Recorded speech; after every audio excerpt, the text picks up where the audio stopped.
7h02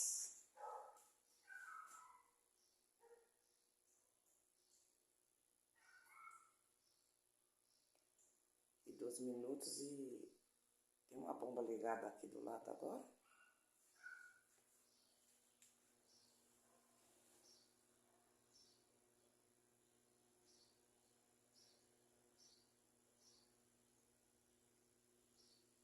Bomba d'água.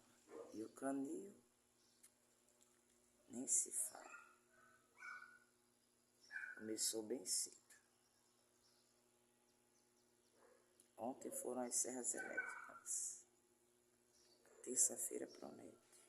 12 de setembro de 2023.